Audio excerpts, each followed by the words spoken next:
Fixing middle armrest on rear caddy plate with 4 pieces of screws MA × 60.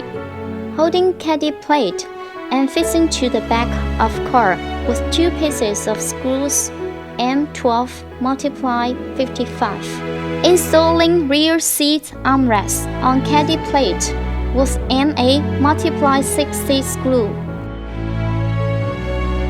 And then fixing armrest and caddy plate with 1-piece screw M10 × 20. Caddy plate and seat cushion are in good condition without any scratch.